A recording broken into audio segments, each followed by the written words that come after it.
Lucky Lefty and Nora boys in the building. Bleav Network, FanDuel. Go to FanDuel.com. Download the FanDuel app. Notre Dame. Yesterday they were 5.5 point favorite. Today 4.5 point favorite over at FanDuel. That over under is 64.5 left. That's a lot of points. I understand why, but the number 5 ranked offense in the nation, Arkansas Razorbacks. And the Notre Dame Fighting Irish, who have shown that they can put up some points as well. So that's 64.5 over at FanDuel. Download the FanDuel app, FanDuel.com. Subscribe to us on YouTube. Hit that thumbs up. You guys have been doing a great job checking out all of our content, even over at patreon.com/Lucky Lefty Network.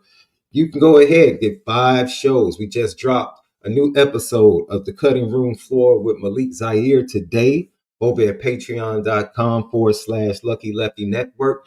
Tap in right there. $5 a month. $5 a month gives you access to 5 shows. 5 shows. We have Players Only Podcast, 4 for 40 with Reggie Brooks, Cutting Room Floor with MALIK ZAIRE, Prep Star Recruiting with myself, and then Behind Enemy Lines. Each and every week, we talk to somebody that covers the opposing team, and then we hear from the opposing players and coaches. All of that content to get you ready for each game over at patreon.com/Lucky Lefty Network for just $5 for 5 shows. It's as simple as that. We are the home of the misguided passion and forever committed to making sure that we do what, Left? Spin it. Yeah. If you have a GTV question or a super chat, go ahead and tap in with us. God is really good. I'm sorry. Sometimes people, they don't want to put religion on their shows. I'm upfront, man. I wear my relationship with God clearly on a daily basis. And things are going quite well. Things are going quite well from the business side. And he's been good to us. So I'll just leave it at that. And the best is still yet to come for us and for you as well.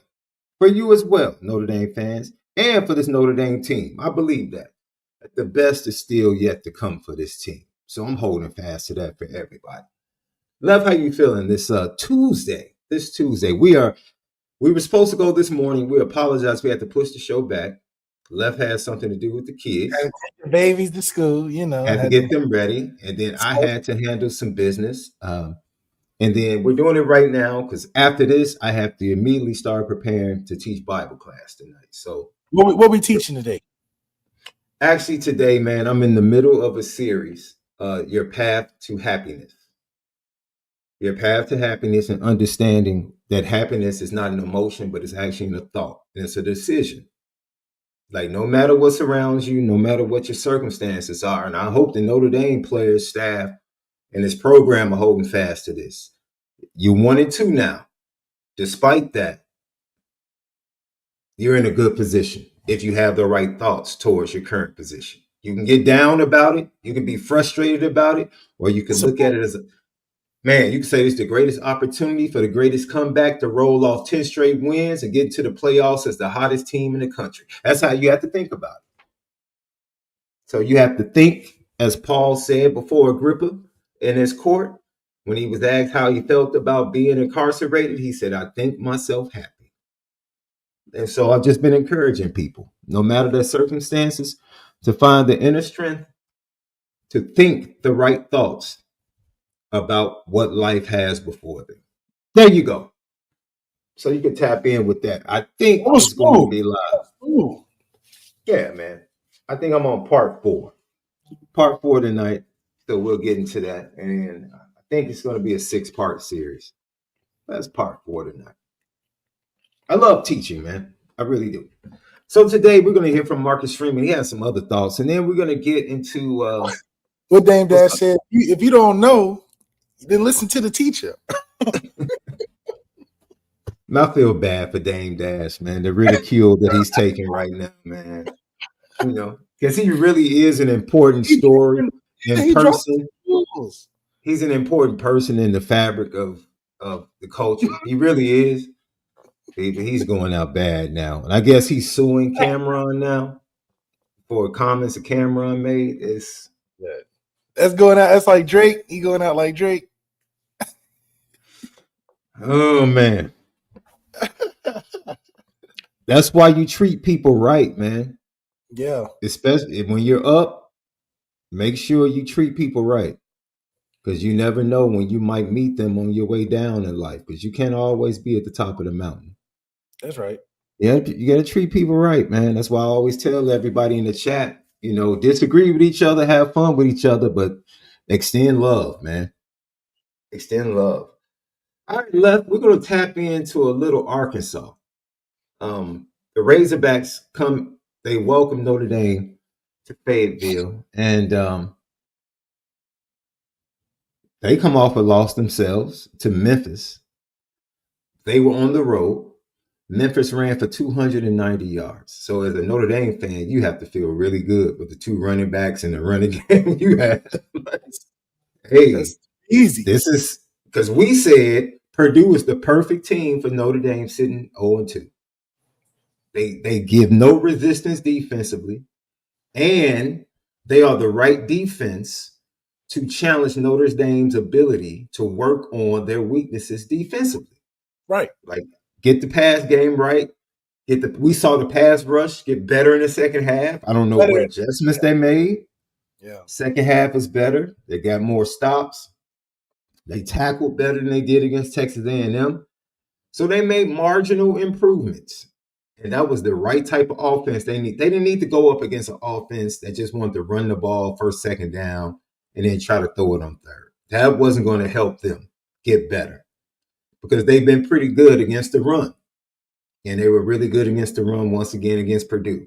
That's what I'm saying. We've been pretty good against the run. It's literally just been specifically pass rush efforts. And even more specific, the two guys up front. Yeah, the DNs are, we're working on that, but we're not even getting close to home. And that makes quarterbacks really comfortable stepping up in the pocket because we're getting upfield. Yeah, we get upfield and run past the ball carrier. So it's not about getting upfield outside, but we don't have any pressure to get the quarterback uncomfortable. And I think that's just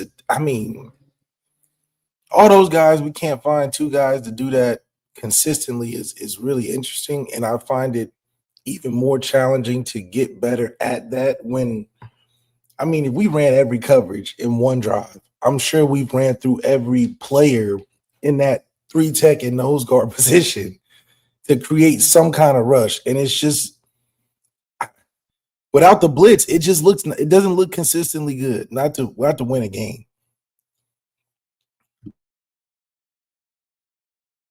I think you're on mute. Just thinking about this earlier today. Before I get to that point, I just want to point out Arkansas 17 in the nation, 40.7 points per game, yards per game, 552. That's number 5 in total yards per game. And then points per play, 0.819. That's 11th in the nation. They're number 2 in the nation at yards per play at 8.4. And the third down conversion is actually pretty impressive. They're like converting on 60% of third down, which begs the question, like, how are they not? They keep it in third and short. Like, how did they lose to Memphis? Well, you have a couple of key turnovers by your quarterback, and then you can't stop the run. 290 is ridiculous. That's people just ripping off runs whenever they want. And it makes it hard because now you can't stop them when you need to. So they probably bled clock on them, and then those turnovers they saw late. And then in the red zone, you fumbling in the red zone like that is just marks of a bad team. Things that a bad football team makes those kind of mistakes. So I feel really good about where we are.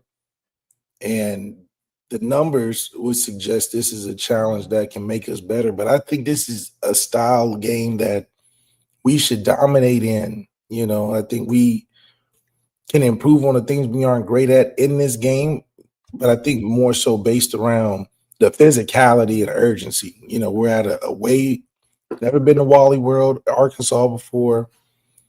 Pretty sure all they got out there is some woo pig. It's probably crazy.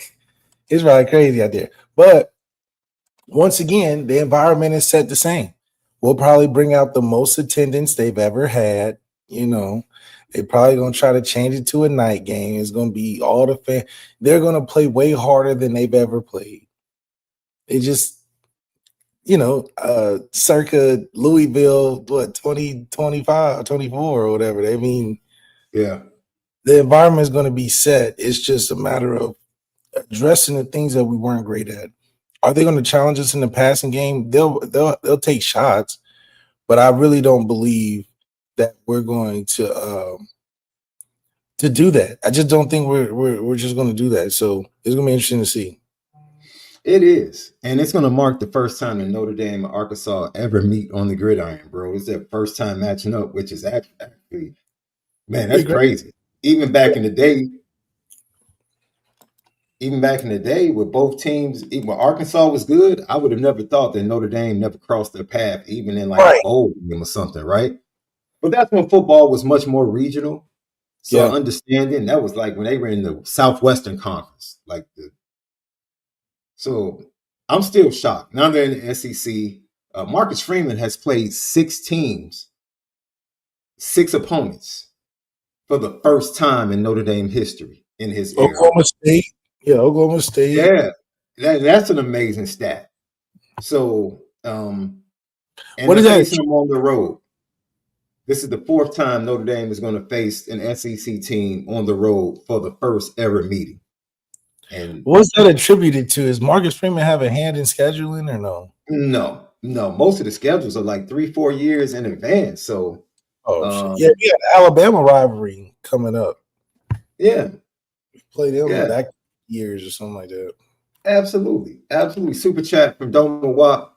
Continue prayers to you, Doma Wap. Good afternoon, gentlemen. Want to tell you that I may not always agree, but I always respect your well-marshaled position. We appreciate you. That's real. That's all we ask. That's all we ask, bro. That's all we ask. Notre Dame has a really good. This is why people talk SEC all the time. Notre Dame is 50-27 against the SEC, bro. 50-27. 50-27, 29 in true road games against the SEC. So this whole, you got a big win against the SEC in the Music City Bowl. That's right. Texas wasn't an SEC team back then, but they are now. So if you want to count them as an SEC victory, throw them in there. Throw them in there.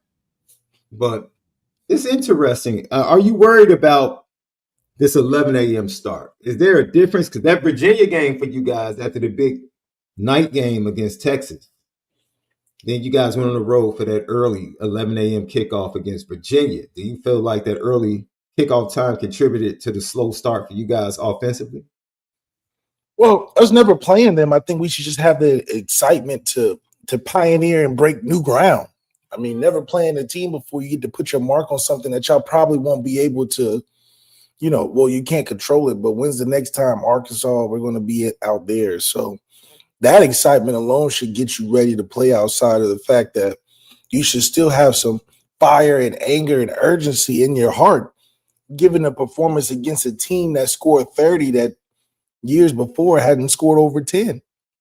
So I do think that the urgency and excitement to fix the issues from the week before should be present, which, in an SEC environment, just like Texas A&M, it's going to be wild, but we should be able to step to that challenge. And I think because the way we run the football, it should control a lot of that crowd noise early on, which would allow CJ to be more relaxed in an away environment. And he's been in these environments before. In a young career, he went down to Miami, who's number 2 in the nation right now. And thanks to us, we gave that to him, but he was able to survive that. So if we can activate that run game and not get in these games where, okay, this is a quasi big game for us, I guess. Well, whenever we get in these games, we like to just out of nowhere start calling crazy stuff. Like CJ running quarterback power most of the game. Like that's the stuff we just can't hurt ourselves with. But other than that, we are not a conference team. So this whole playing in SEC territory and jumping around the country is just another day for us. That's like the neutralizer with Notre Dame. We'll play in the ACC one game, jump up to the Big Ten, fly to the SEC, go across the country to USC. It don't matter. So I do think that the fact that we travel and have tour dates and is really big when we go places. Arkansas is going to be caught up in our wave. I mean, what do we see every time on the TV numbers in big game weeks? Notre Dame always takes the viewership no matter where we go. So I think that's important when you think about what it means for us to be able to go out here, and we're the top dog is what I'm saying. We're traveling out here. We're not no underdog. We're not no team that is underrated. We're the team that you come to see, and it just so happens to be the shows in Arkansas. Yeah, I think one of the things that people don't understand is that as explosive as this offense is, being the 5th ranked in total yards at 552, they are sort of balanced. They run the ball 49% of the time, and that's usually something you don't respect. Having a running quarterback, someone that they use in the run game, can add to that. But, I mean, they're running at 7.3 a clip. That's number 2 in the nation. So Notre Dame, as well as they played against the run, the one thing that I can say, once again, we talk about, styles making fights or contributing to the outcome of a game. Notre Dame's ability to hold teams under 4 yards per clip or per rush in games should bode well this weekend against a team that's used to being balanced, that has a quarterback that's consistently in the 50% range completion percentage in games, even though he's hitting you with chunk plays, which yields us the results that we talked about, them being number 2 in the nation at 8.4 yards per play. Their offense lives off the big play,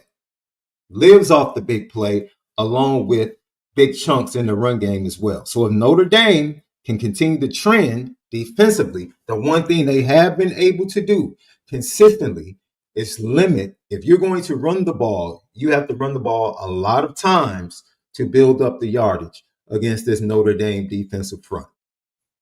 Yeah, and if they continue that trend, they're going to force Arkansas to be one-dimensional. Go ahead, Lev.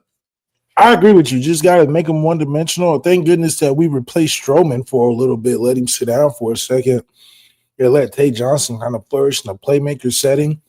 I think it's a great game for him to be able to play in that box to kind of shut down the run and then expect big plays. I'm not quite sure where Leonard Moore is playing this week, but the confidence that these young guys have gotten that corner, like a Dallas Golden, in a game like this should be good for him continuing to get experience in the right direction. But it's all going to depend on how we handle the run. I think like you said, we played great run defense these last couple of weeks. I think this is a more fitting game for our linebackers as opposed to chasing these fast dudes around the field. I think the physicality of a Jalen Sneed and a Drake Bowen and a Jaden Osbury and a KVA are great for settings like this, where you're more so lenient on run and get ball than, oh my goodness, is somebody getting behind me and I got to play in space and they're spreading us out, which is the physicality. I think that as a young defense still learning, this is a great test to say, okay, when we get back to our basics and the simple things, can we execute at a high level? Because I don't think Arkansas is going to be tricking us with too many different pass concepts or pass plays. Is going to be more downhill, player gaps. Can you tackle and work through these blocks and unbalanced sets? That's going to be the game, which I'm excited for, because this is a style of Notre Dame defense that we need to show to the fan base that we're still here in aspects. We may not be here in totality, but in aspects, we can still play the run pretty well. And the pass we're not going to give up 400 yards passing this week. So that's going to give us a break. You know what? I'm glad you said that, Lev. And then I just want to interject this. I know fans are upset. And like I said, it's been marginal when you talk about the defense and what they showed against Purdue. The scoreboard, you don't like it. I get it.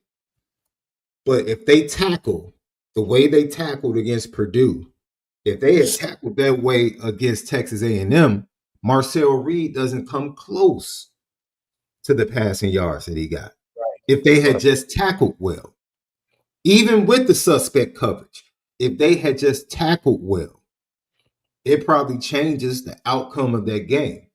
And so seeing that they improved that, and like you said, help.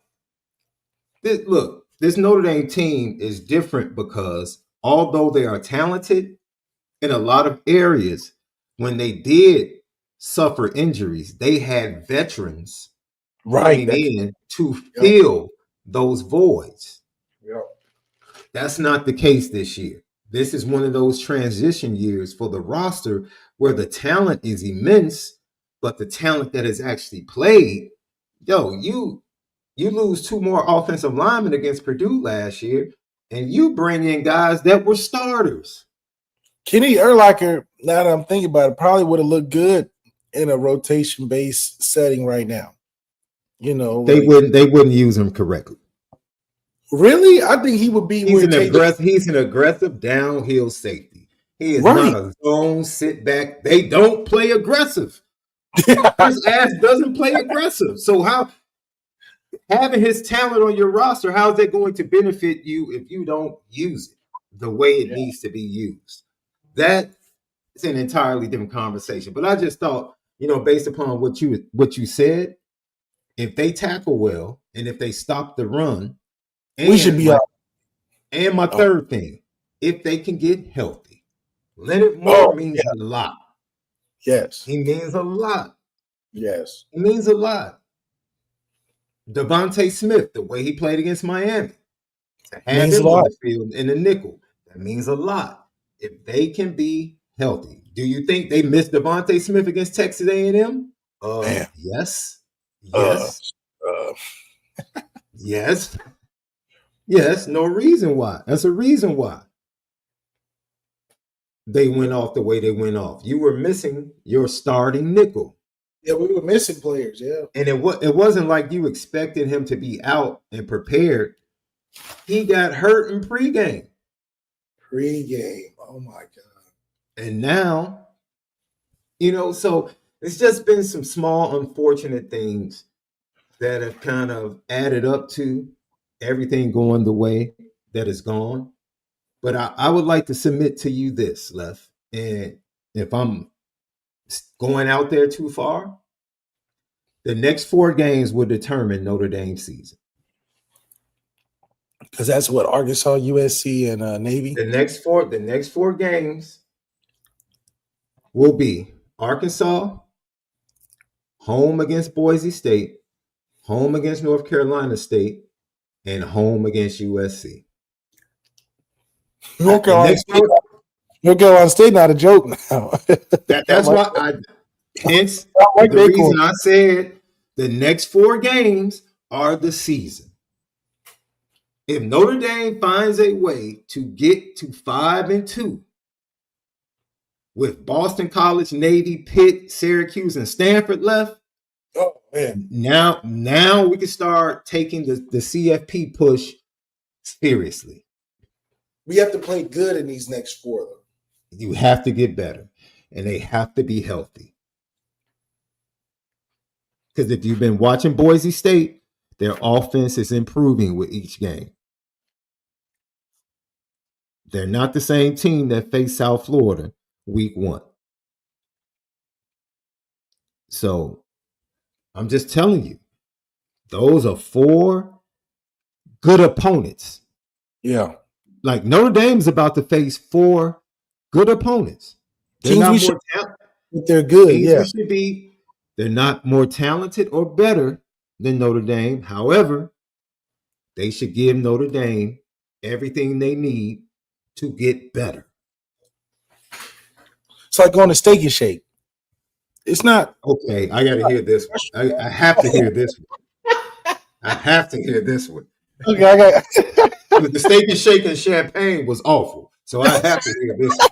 I have to hear this one. Go ahead, Lef.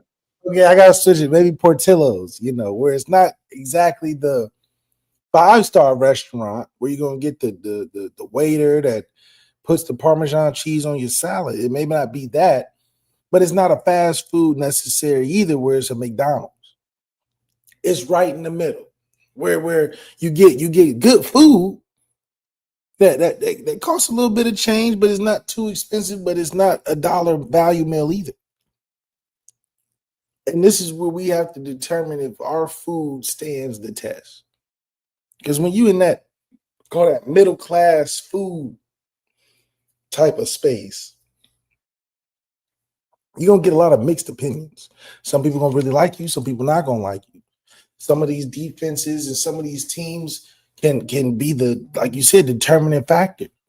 Are they gonna make the grade and qualification to take that next step to top tier restaurant, or are we gonna fall to the standards of a Burger King? So I think this is the litmus test, because like you said, I don't believe this will be easy for Notre Dame, even though we should win. Do I think we can run the ball against all 4 of these teams? Absolutely. Hey, I thought we could have ran the ball against the first team in Miami more. But that's, once again, coming to, are we going to shoot ourselves in the foot? If we don't shoot ourselves in the foot, I have a 95% chance that we should handle business, just because we're more talented and we got things that teams have to spend more than 1 week to prepare for. And I do believe our offense is getting better. As good as we've been the last 2 weeks, I do think we're getting better, because we still have players that we expect a lot from that we haven't even used. We haven't even tapped into the tight end room, the receiver room, deeper into the running back room. Maybe Jawan Sider look, I love what I got in the room, but I'm playing the best 2 guys till the wheels fall off. I don't mind that. I mean, Dylan McCullough was more, spread love to everybody. He was giving Keedron Young some snaps. But I would love to see some more Jabron Payne. I forgot Jabron Payne was even on, came back. This is like his 7th, 8th year. So it's tough. But we have so much. I know, and I texted Denbrock the other day. His excitement level for where this team can be, he's just as upset as everybody else is about these little mistakes. Oh, we're just doing stupid stuff. Word for word, we're just doing stupid stuff. But we have all the potential and all the talent in the world to really be explosive. And he showed that the last 2 weeks. Like I said, we have been the most complaining team that have scored 50, 60 points almost. Most teams, even playing well, can't get to that number. So it just shows you that there's levels to this. And the defense, if they just, we gave up a touchdown late. So it really was what, 23? Come on. They scored a late touchdown late. Yeah, so it's really 23. Come on. And then when you break down the 23, it's like, okay, they scored a couple field goals, a trick play touchdown, and they had a good drive. When you really break it down, defensively, we gave up little stuff, but it looked different on the scoreboard. Yes, it's Purdue, but Purdue's better than last year. Purdue. Remember last year's Purdue? Oh my God. So let's not. That's bad, but they were really bad last year. Really bad football team still to this day. I'll be honest. They was bad, but maybe they beat one team in the conference. Maybe Maryland good too now in the Big Ten. Michigan State good, Maryland good. These teams. First of all, Purdue faces a really ticked off Illinois team this week. Really ticked off? What's that mean? The way they got whooped, they should be ticked off or embarrassed, one or the other. Yeah. They have a shot. They have a bye week after Illinois. Then they face Northwestern. Now that's their shot at a W. Yeah, Northwestern. It's at Northwestern though. Then they go on the road to Michigan. Oh yeah, they ain't winning now. Then they go on the road to Minnesota. That's a tricky win out there. Then they play Ohio State. Then they play Washington, and then they play Indiana. Oh Yeah, my dude. God. Is Rutgers on there at all? Yes, they play Rutgers. I'm sorry, after Northwestern. So Northwestern and Rutgers are their two opportunities for wins, in my opinion. After that, shoot, it's gonna get yeah. Because Washington may play well against Ohio State this week. I expect Damon Williams and the Washington offense. I told you that. Remember when we looked before the season, I said that's the game where I can see Ohio State with a freshman or with a first time starter slipping up. Yeah, because that Husky Stadium is a tough place to play in. That's a tough. It really is. It absolutely is, bro. It like sits on the water or something. Sits crazy. On the water. All the boats are there pulling up to the stadium. Yeah, it's amazing. It's amazing. Neyland Stadium is like that as well. Down in Knoxville. Knoxville. Yeah. Oh, wow. Yeah. That orange, all of that orange would just get on my nerves, though. Really? You didn't like? That bright orange is too much, man. The bright orange would just be too much for me, man. Yeah. It'll just be too much. The purple and gold, it's kind of like royalty. It's a little bit more subtle. What do you call the Bears colors? What is that? Is that a navy blue? Or is it what do y'all call it? It's navy. That's a real blue color scheme. They call it Bears blue, but it's navy blue. Oh, y'all trying to come up with your own color. Okay. Yes. Absolutely. Leave it at that. Ladies and gents, Left is really happy right now because his Jaguars are playing well. Going to the playoffs, baby. We got the but you see, he's not talking about that dude that's 1-2 up in Baltimore, though. He's not talking about that. He's real quiet. Do you see how hard this is? Do you see how tough this schedule is? Ridiculous. You know what? I think I should get Kent Gibbs on the show this week. The way his Detroit Lions smacked. Did they have 7 sacks on 8 last night? Was it 7? They lost by 8 points, and they should have won the game. Derrick Henry keeps fumbling. They scored a late touchdown to cut it to 8. They were down 14. Wait. Stop.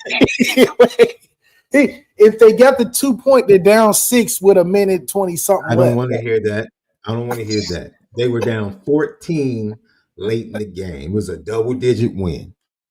They got dominated. That's the way I see it.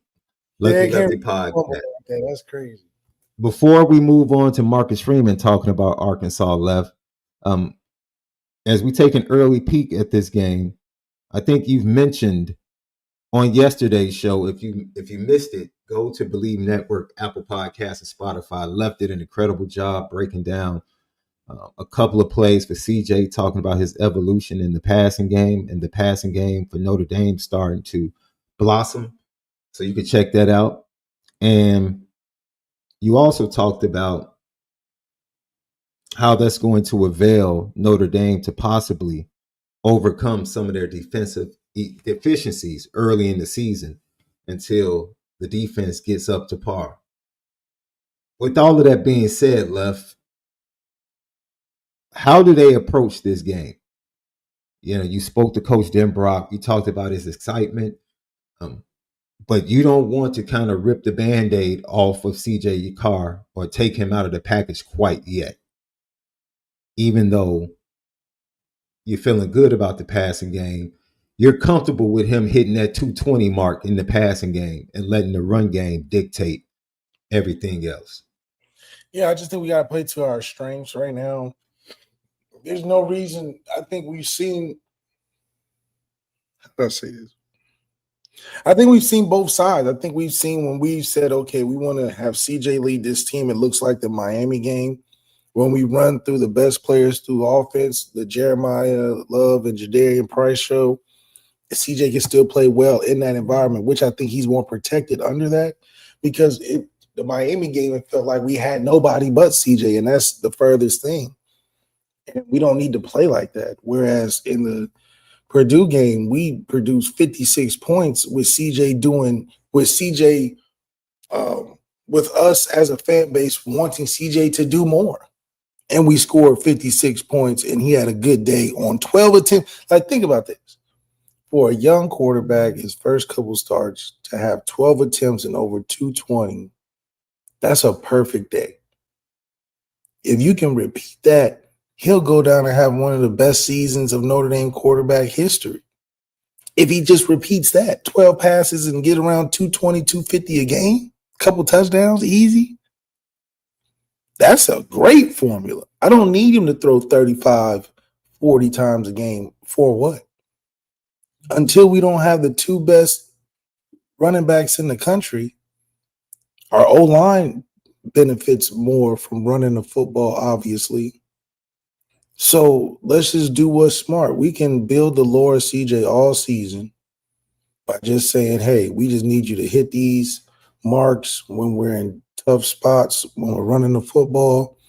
You're going to get all the exciting highlights downfield. That's why we got you there. You can make all the down the field throws.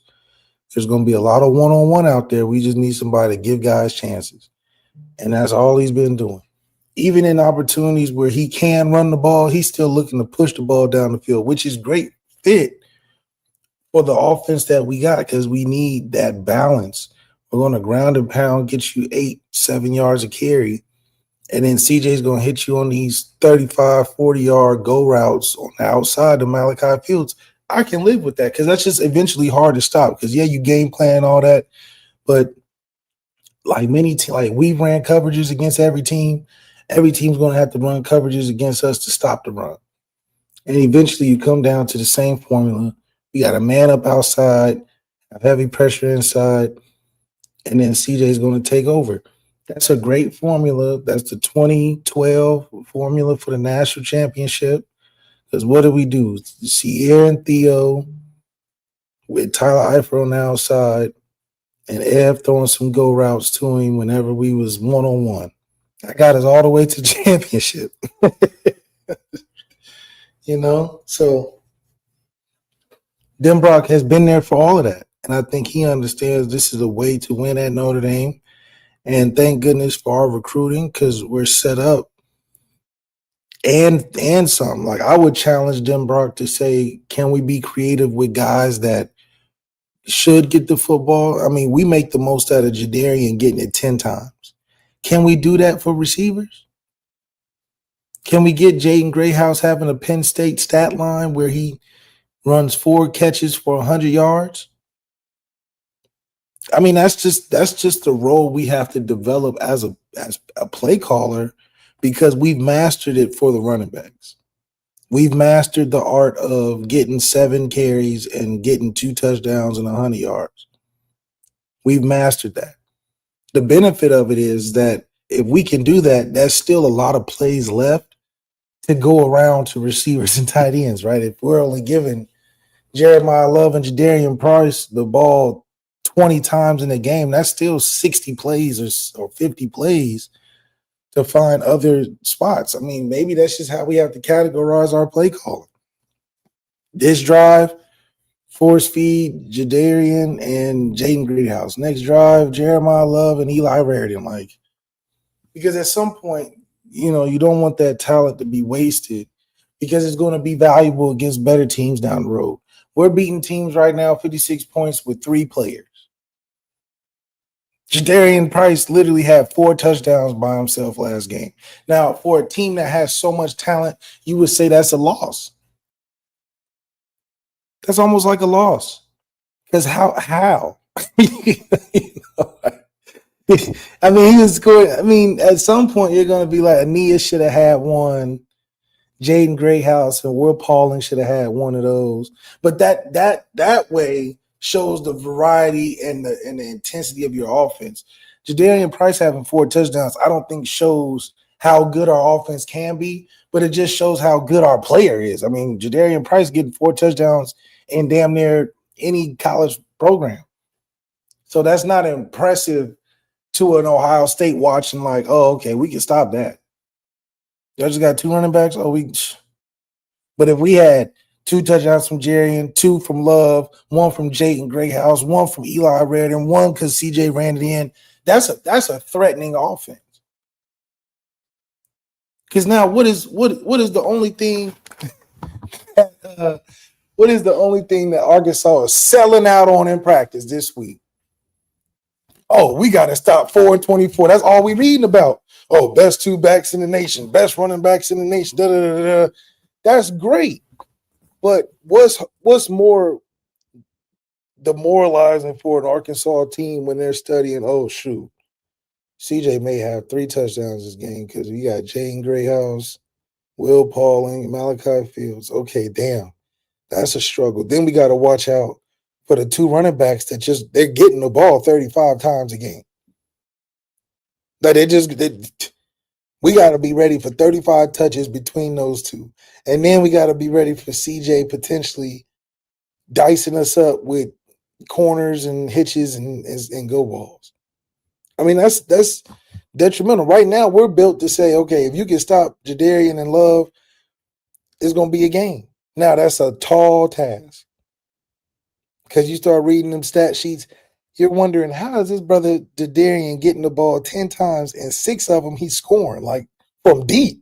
He ain't just scoring 1-yard touchdown. He get in the game, it'd be second quarter, 6 minutes left.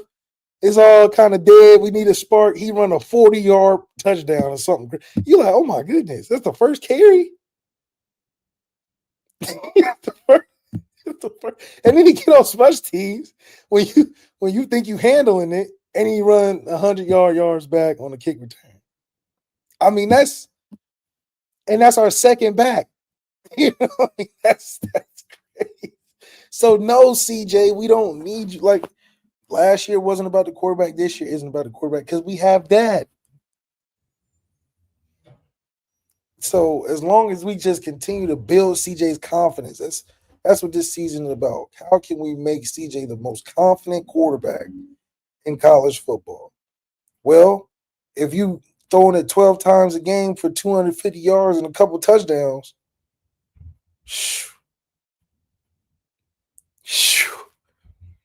he gonna be having a lot of deals, NIL deals by the end of the season.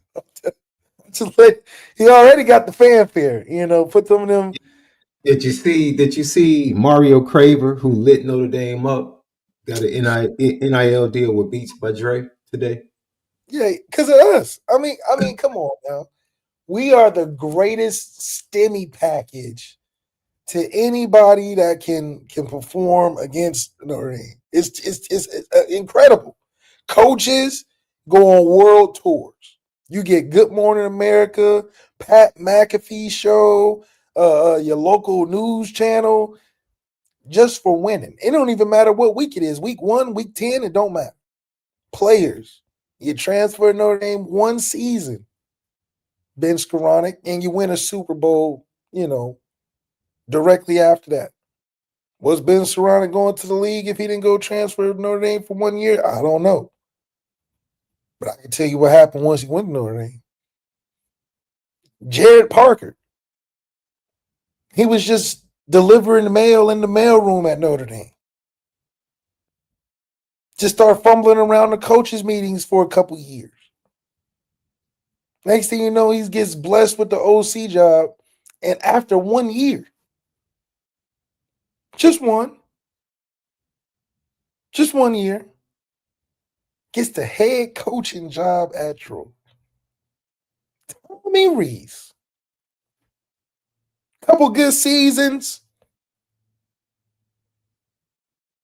Right with the Browns. Right with Nick Saban. I mean, this is incredible. Steve Angeli. Sitting on the shelf. 1 year. 3 games in, get 1,000 yards. That's just. I like what Fran Brown's got going on over there. Hopefully they said they taking care of him too. Oh, Fran Brown's playing for him. He basically is going to make him a grad assistant. Yeah, they say they're going to turn him into a quarterback coach. Yeah, when I heard that, and then they have him, talking to a sports psychologist as well, so he doesn't feel alone. I'm like, Man, you know, that's that's just the what's up. devastating. That Steve That's what's probably up. was like, I can't wait to beat Notre Dame. That probably was on his mind. He said, I'm cooking. I got a decently good receiver too. Shoot, y'all boys in trouble in South Bend. So I know he probably mind game wise, he just all over the place, you know. And it was non-contact, and they beat Clemson. Oh man, that Syracuse game would have been shoo. Oh, we don't play Syracuse though this year, though. Yeah, they probably would have played drop 8 against Steve Angeli when you're supposed to pressure Steve Angeli.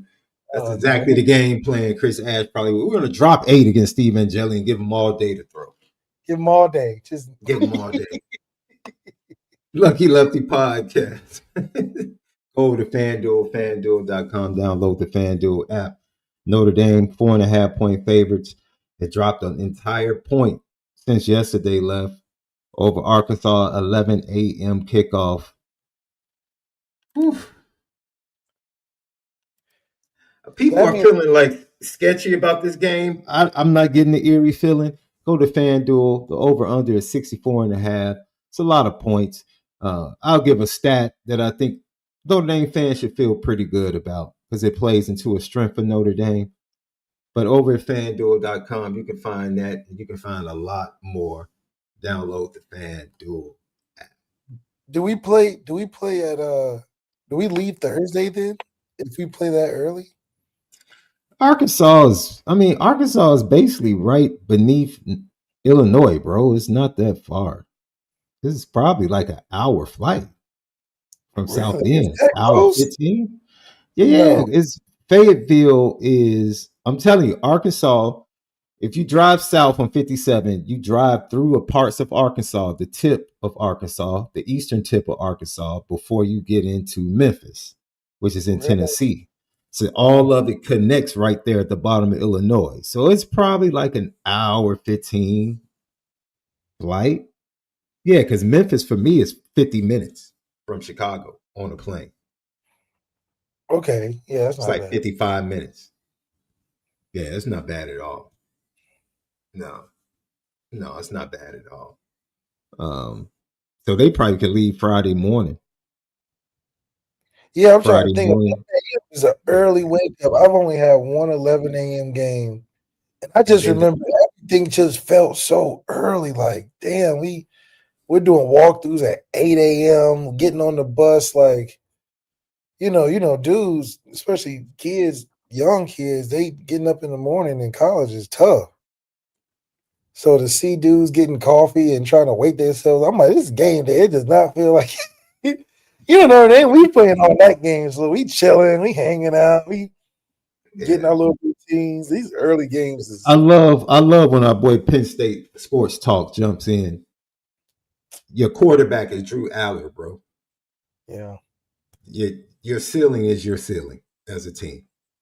Your quarterback, your quarterback, you could talk about our record, you could talk about playing Oregon. When it comes down to it, in the biggest moment, your quarterback is Drew Aller. That's what it comes down to. What is he in big games? Come on. 6 What's hours. one big game he's won? Yeah. Give me one big game Drew Aller's won. Just one. He's never beat Ohio State. Have y'all beaten Michigan before? I'm not trying to talk. I'm just giving him a reality check. Drew Aller is better than CJ Carr? You're out of your mind, bro. The Penn State coaching staff would take CJ Carr over Drew Aller right now if they had a choice. You need to stop. You need to stop. That's sad. That's sad. Oregon comes to town. Dante Moore got something to say about that.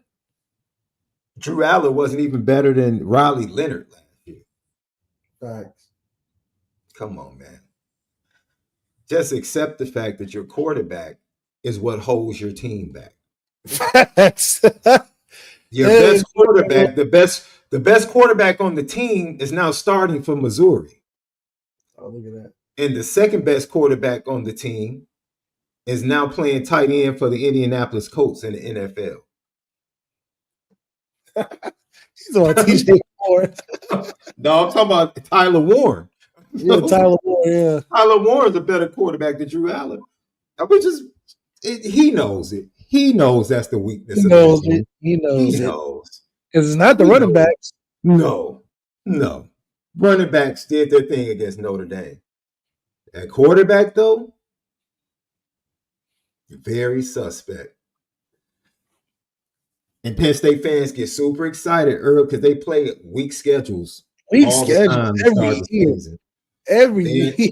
and Drew Allen actually starts playing good teams in the conference, and it's like, oh, They disappear. that's who he is. Yep. Every time, That's who he is. every October rolls around, I get to play. This man said scouts have Drew Allen top 5. Wait till they had Arch Manning as a Heisman. Scouts had Arch Manning as a Heisman. Arch Manning got to build his confidence versus Sam Houston and those guys. So come on, man. Hey, if you could be honest for a minute, Penn State Sports Talk, just be honest. If you were an NFL GM, would you take Drew Allen with a first-round pick? Just be honest. Just be honest. If you were a GM for the Eagles or the Steelers and they needed a quarterback, would you take Drew Allen as your first-round pick at quarterback? Just be honest for a second. That's a real question. Be honest for a second. Talk about his top 5. Okay, man. You can throw all that. Now he's lying. Now he's lying. No, you He's wouldn't. got the arm and potential. Potential to do what? He's lying. I see. That's why you can't have objective conversations with people, dude. Not with real fans. Not with fandom. No. They just lie. They just lie. He talking about yes with that arm and potential, man. You don't cut it out. Arm and potential.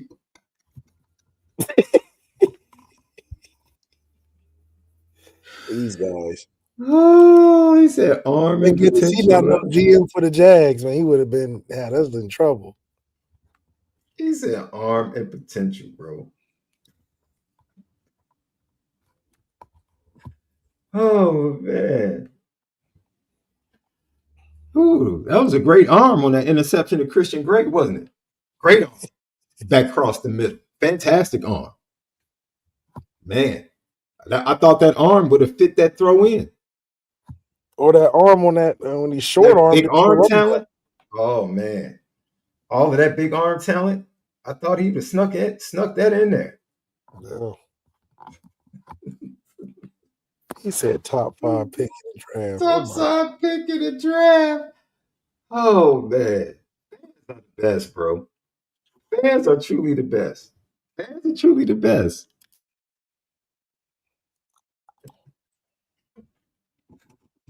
Oh, dude. Dude, top 5 pick in the draft. Wow, man. Now he's talking about Gray. Gray who? What? Dog, we're talking about your quarterback. We're talking about your quarterback being boo-boo, being the weakness of the offense for 3 seasons now. 3 seasons. For 3 seasons, he's been the weak link. Because the running backs have carried the offense for 3 years. Tyler Warren has carried the offense for 2 years. Tyler Warren carried the offense for 2. And they have a really good tight end this year. but he's trying to convince us that he would take Drew Allen if he was the NFL as an NFL. If a real quarterback was over there, they might have won a championship and beat Ohio State with all that talent. Ooh. Let's get to it, Love. Marcus Freeman. He previewed Arkansas. This is what he had to say. I'm confident we will, and we got to go to work and really work on improving as we get ready for an extremely talented Arkansas team. All right, they're 2-2, but if you watch their games, they have a chance to win both of those losses in the last drive, and so it could easily be 4-0. It's a top 5 offense in the country, so the challenge for the defense doesn't get any easier. They're going to face a top 5 offense, and their defense is good. They got a solid defense that, you know, the one number 97, he's a load, and I think their whole defense up front, their whole defense is big, you know, and it's going to present a big challenge for our offensive line. And so we're looking forward to a great environment. I think it'll be loud. It's going to be. I've never been down there. I know this is our first meeting with Arkansas, and so be a great challenge. And we're looking forward to the opportunity. So.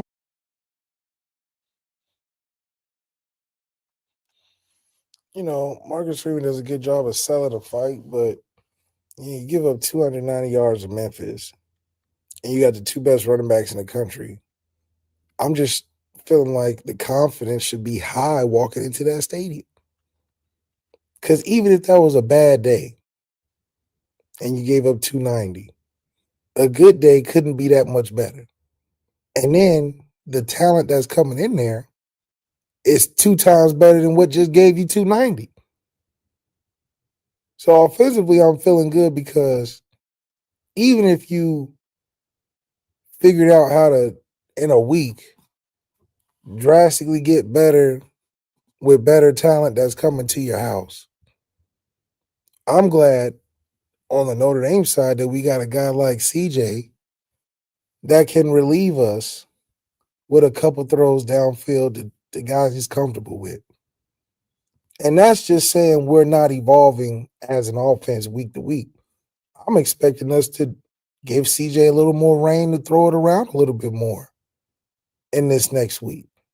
And if we're scoring 56 points with half the guys participating, I expect a lot easier of and a more diverse day for Denbrock and the offense going into the Arkansas.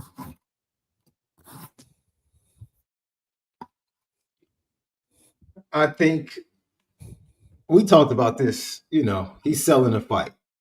He's promoting. He's Don King in this thing, right? But being cautious, and his team and where his team is, he can't really talk from a confidence standpoint about the matchup because he's too worried about making sure that they're prepared to go into this early matchup. So, like you said, they gave up 290 yards to a Memphis team that really can't pass the ball.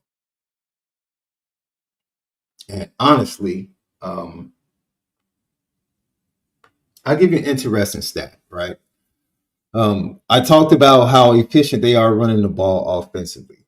Well, the quarterback has been their leading rusher in 2 of those matchups.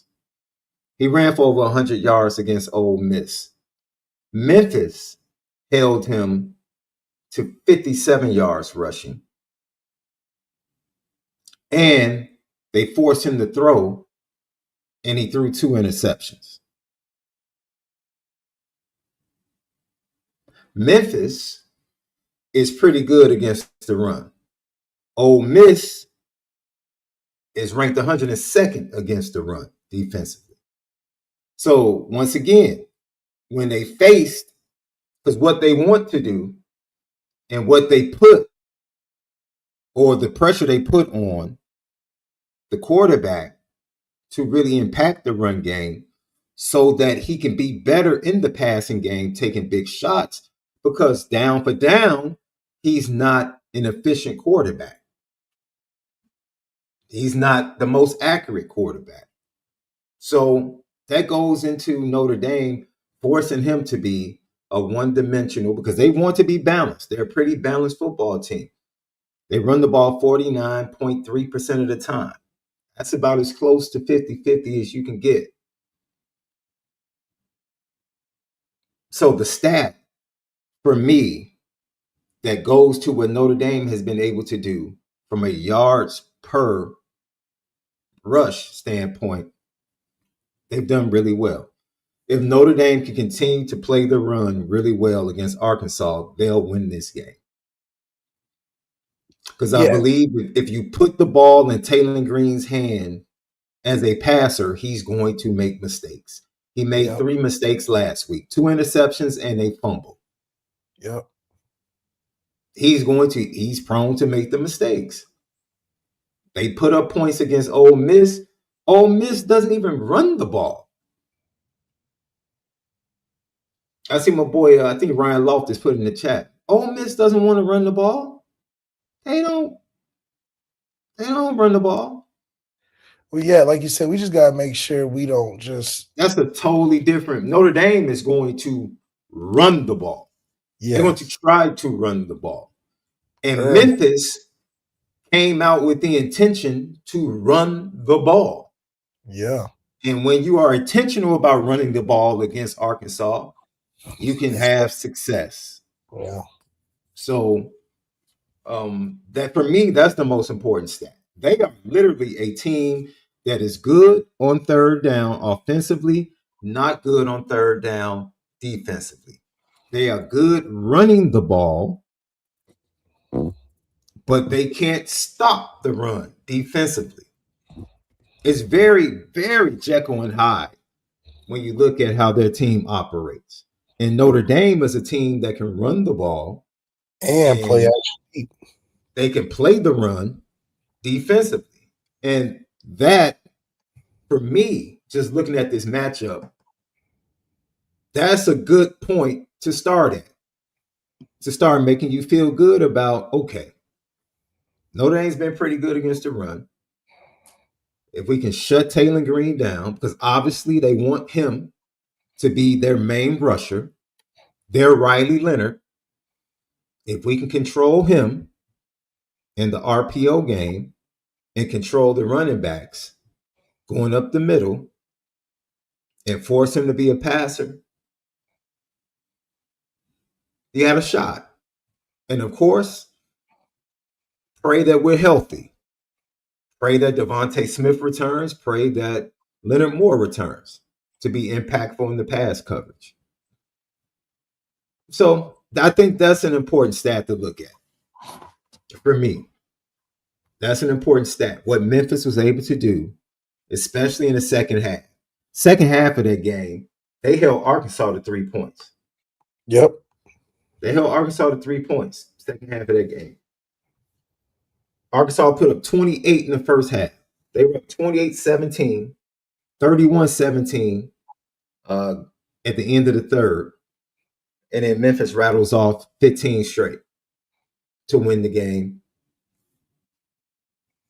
So whatever Memphis did in the second half of that game shows you that offense can be slow.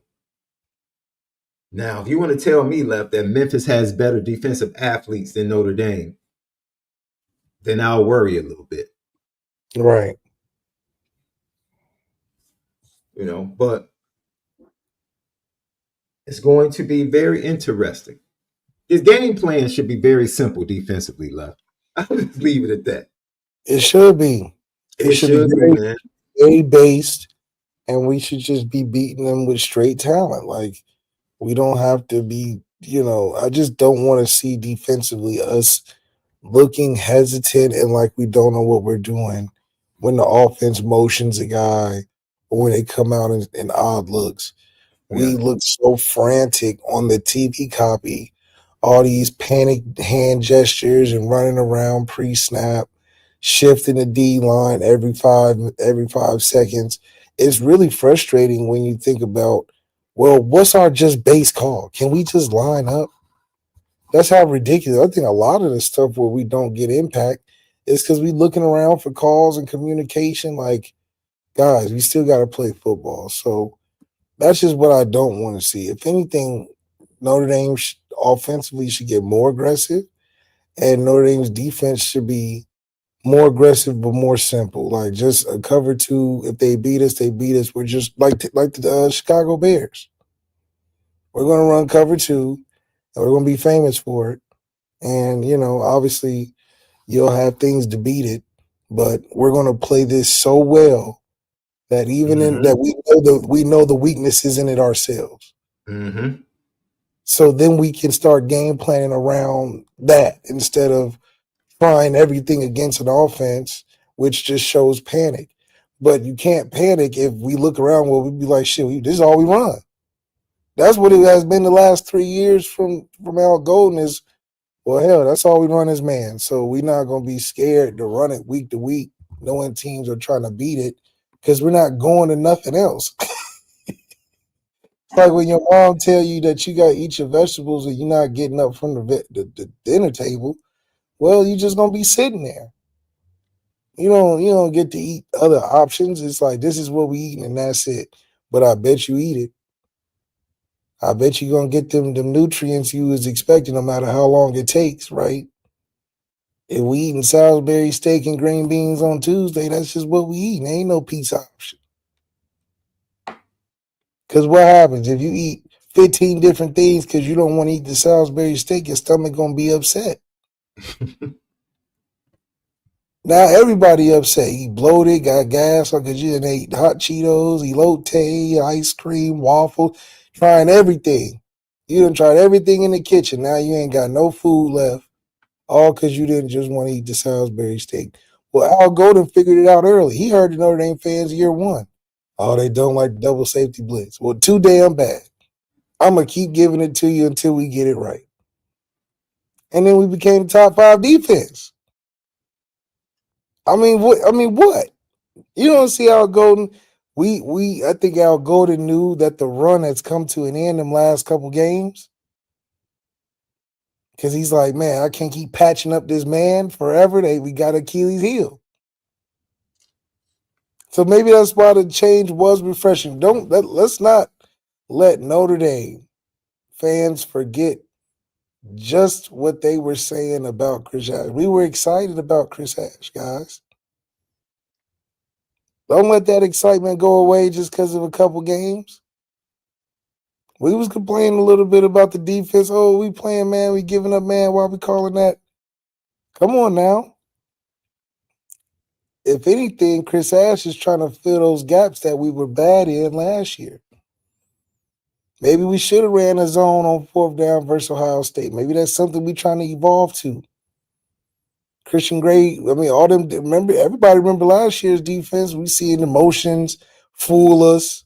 Guys wide open when we supposed to be playing man. So maybe they looked at that film and said, hey, maybe we should try some zone-in spots. Well, that's what it is. That's what it looks like. So I think we'll be all right. But less complicated, the better, I think, defensively.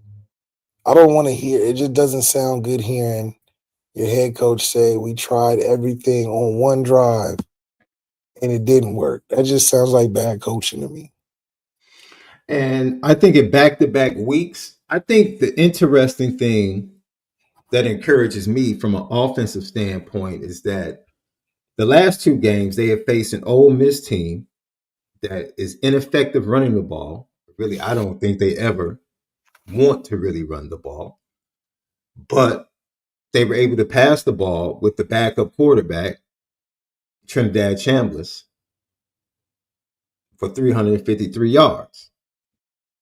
Then the next week, they face a team that can't pass the ball, 15 of 30 for 199, but they give up 290 on the ground. So what that tells me is that when a team can run the ball, they can't stop it. When a team can pass the ball, they can't stop it. Notre Dame can do both. So they're going to have a problem stopping Notre Dame unless Notre Dame turns the ball over. They're going to have a problem stopping the run, and they don't pressure the quarterback with their D-line. They're big, but they're not the fastest. And they don't pressure the quarterback, which is something that Miami did. If you're not going to pressure the quarterback and put our tackles in compromising positions, and Notre Dame and Coach Denbrock can choose what they want to do, because you really can't stop the pass. You really can't stop the run. I think it's a good matchup for Notre Dame, offensively and defensively, despite being the fifth ranked team in total yards offensively. What Notre Dame can do, what they can do defensively and have done, puts them in good position to be better against the Arkansas passing attack.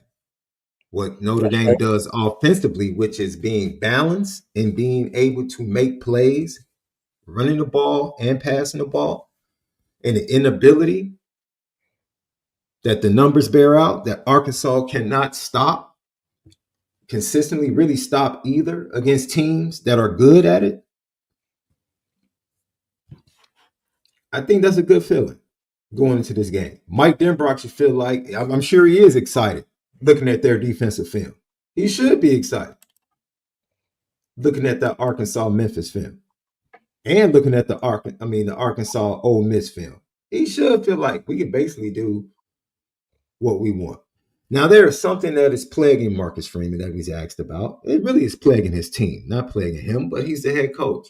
And that is this trend where the second quarter defensively is when the wheels fall off. And then somehow, some way in the third quarter, they get everything back together and then give up points late in the game. That's been a trend in these 3 games. Marcus Freeman talked about that. As you look back, and it's a unique situation where we're playing well in the third quarter.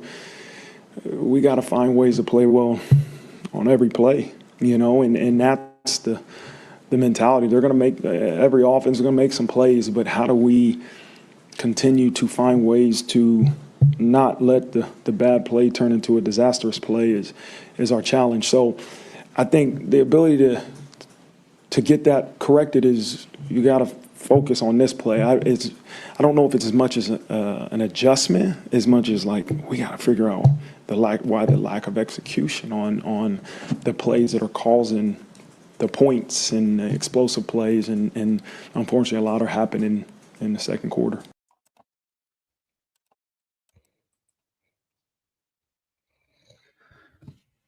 Yeah. I don't know if that's just coincidence or teams figuring something out. But hey, I think it could be a problem if they don't solve it down in Fayetteville on Saturday, right? Second quarter, you get that crowd going, possibly get behind in this game, give them some life. And yeah, it might be an issue. And I understand, why they asked the question. I just don't know if it's something you can peg schematically to feel like, this is the reason why, they're not doing well. I don't know.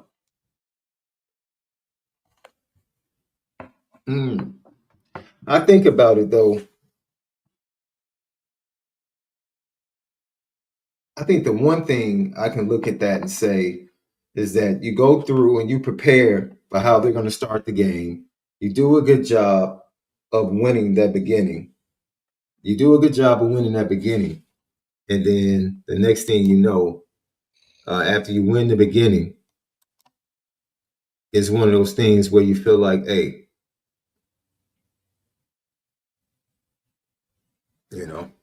that should be a problem. It shouldn't be a problem, should I say. I just hope they figure it out. Lucky Lefty podcast. Let's get to this last one, Left. Are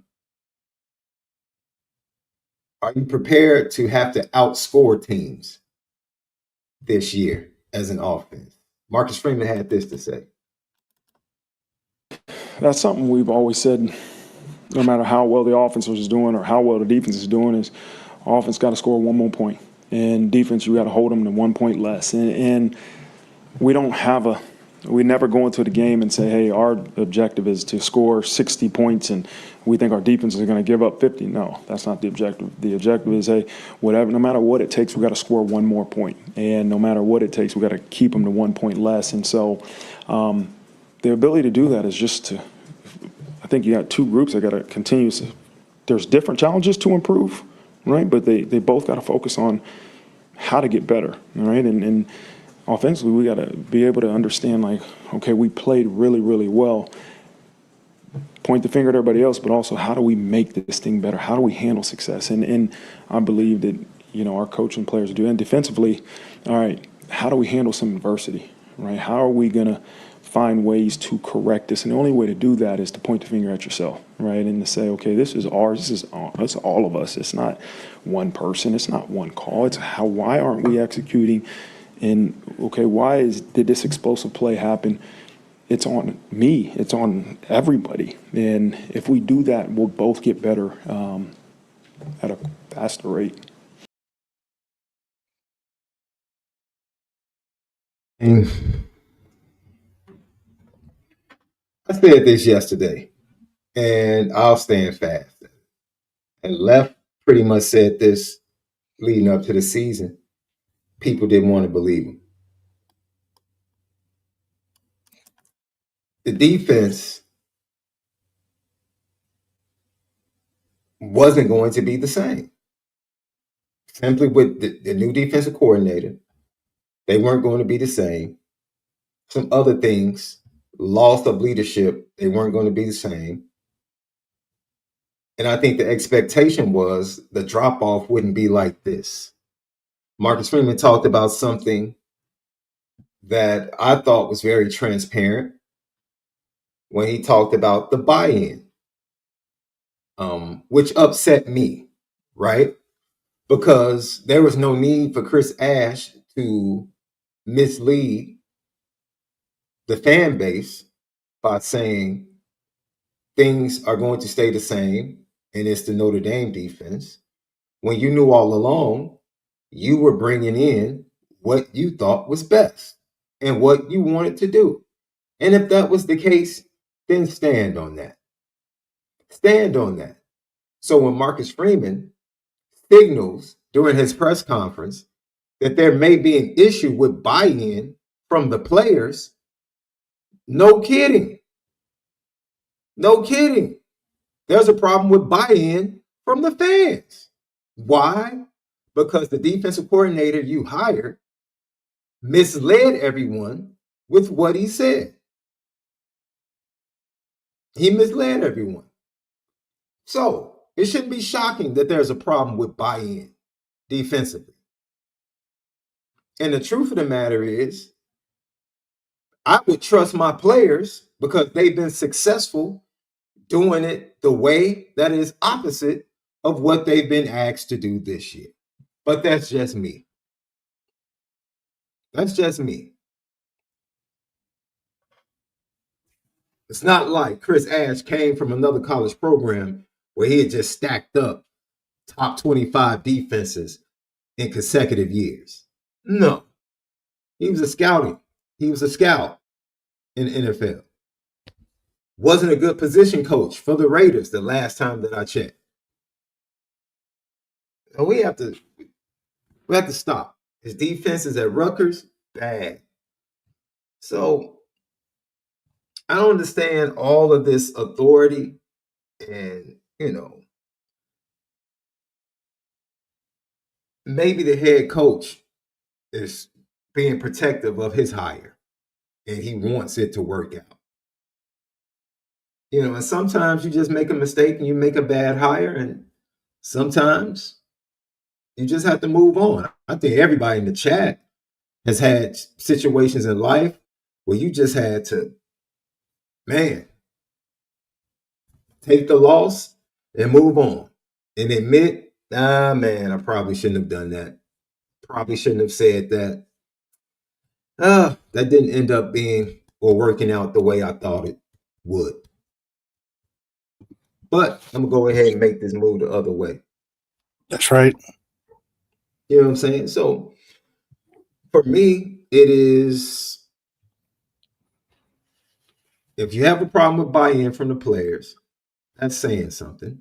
Saying a lot. I don't know what the head coach is going to take from that. I mean, the head coach is saying more than he ever, more under wraps than he ever has before, in my opinion. Yeah. He's saying how frustrated he is without putting a name on it, but I just don't see that same energy when offense is struggling. He was very stand by you, compliment. I'm gonna stick by my guys, but now it's more so, he's taking shot at his coaching and all that. That's a great point. When the offense struggled, he stood by his players. But the defense struggles, and all of a sudden, the players getting a lot of criticism. What he said, we asking guys to do more than what they can. Oh, right? so are we blaming the guys or? When the offensive passing game struggled last year, they were super protective of Riley Leonard. Yeah. You couldn't say anything about Riley Leonard. No, because it's not Riley's fault. A good chunk of the Notre Dame media wouldn't allow you to say something bad about Riley Leonard. It's not Riley's fault. It's the wide receiver's fault. Guys can't get open. They can't get open. They're not open. Offensive line can't block. Offensive line, offensive line just. It was all of these excuses. No. But defensively, just the players got to execute. Oh no, get rid of Ash. Get rid of Ash tomorrow. Players have to execute. Wait a minute. Players is not meeting our quality of life or all this other stuff. Like, oh man. The last I checked, wasn't Mike Denbrock a first year offensive coordinator last year, like Chris Ash is this year? Yeah. Didn't his offensive players have to learn something new last year? Yeah, what did Denbrock say last year? He said we build it. He said we're building this year. Last year we just put things in place. Denbrock was honest. Didn't he say that? He said eventually we want to be a top 5 offense. That's what he said. That's what he said. And we're building towards that. And we're building towards that. He said. I believe Riley Leonard was there before he got there. So he inherited Riley Leonard. Riley Leonard wasn't his choice of quarterback, but Marcus Freeman, when he talked about the struggling offense last year, stood by his players. Stood by him. And said, as coaches, we have this. Man, I'm not starting Steve. I'm not putting Steve in there. We have to coach Riley better. Did he not say that? Yeah. We have to coach Riley better. But this year, same instance with a new DC, all of a sudden, the players got to execute. I don't know what they're doing out there. We done called everything. They ain't doing it. Oh. Come on, man. Come on, man. I'm seeing it. Come on, let's be fair. Let's be fair. Let's be the same across the board in a similar situation.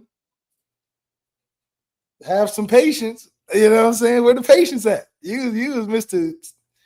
Keep it together. Now you I don't know. I do think it's because he's a defensive guy inherently, and he's saying that's really on him. Yeah, the offense may not be up to par, but shoot it. It's defense gonna hold together. This the physical team identity, all of that. Well, you scoring 56 points a game, Marcus Freeman. You got your quarterback now. Your passing game's activated. Running game looking great. I mean, come on now. It took time. It took time. I know we don't got a Xavier Watts or a Ben Morrison or a Riley Mills, but Marcus Freeman, there's no excuse for that because we did all of that last year. We already did. The guys wasn't healthy and the backups is playing and they played great. And we said it wasn't no excuse for the defense. We said the D-line must and has to improve. That was our only real criticism of the defense these last 2 years. The defensive line must improve and have production. You can't use the sacks aren't important no more. You said that 2 years ago. Sacks wasn't important 2 years ago. Well, we could have used some sacks in these games that we lost. I'm not gonna lie. We could have used a couple of sacks in them games that we lost. So I don't know if it's, I know health is affecting some of the secondary guys. Maybe his health is affecting some of the D-line that they're not telling us. I mean, I'm seeing guys on the ground a lot. So if you playing on the ground a lot in football, something's got to be hurting. I mean, so either the guy is punishing you, that's why you're on the ground, or you're on the ground because you're hurt. Either way, it ain't good. And this is the crazy thing. You want some stats? Because I gave you the stats in the match. One TFL was enough. I didn't need to hear nothing else. One TFL in a game like that, that's all I mean. Notre Dame is 10th in the nation at 9.7 yards per completion offensively. 10th in the nation. They are 98th in the nation, giving up 8.1. Jesus Christ. Per completion. No, seriously. Now, that stat can scare you. that stat can scare you, and I understand it can scare you as a Notre Dame fan because, as I said before, 8.7 is what the Arkansas offense averages per completion. Yeah. So that's kind of like their weakness going right at our weakness. Yep. But Notre Dame, once again, is 10th in the nation at 9.7 yards per completion. That's great. When has Notre Dame been 10th in the nation at yards per completion? Yeah. We was probably 130th last year. Total offense, Notre Dame is 33rd in the nation right now. And yards in total yards. And climbing. That's missing the game. So if we wasn't missing the game, we'd probably be in that conversation for real.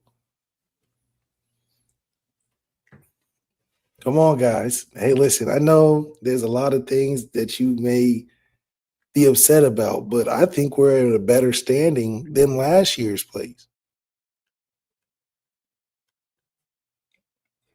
Say that again. I think where we are right now is better than where we are last year, where we were last year. From a team's perspective. Oh, big picture? Well, I think we're a better team where we are right now than where we were last year in the same spot. We didn't start figuring out who we were till game 6 or 7 last year. I mean, I think we were honest enough to say that the defense would take a step back and we'll have to figure some things out. I don't think we wanted to be 1-2 in the process. I think at worst we said, okay, if we're 2-1, we lose one of the first 2 games, we'll learn and hit stride middle of the year and take off from there. So I don't think the process, I don't think people are shocked that the things that you predicted before the season started are happening. I think they're upset that it is as bad as it is fundamentally. I mean, they're bad fundamentally defensively, Left.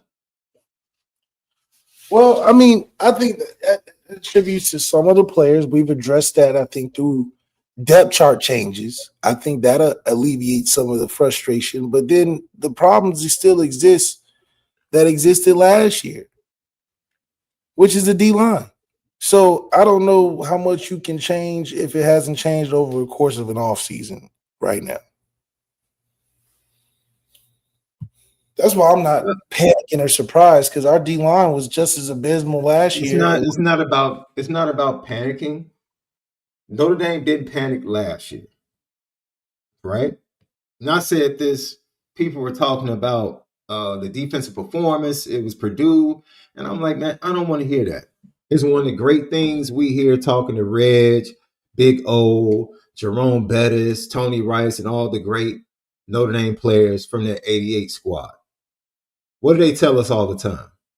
Practice was worse when we played the academies. Practice was easy when we played Miami because coach knew we were going to be ready for those games.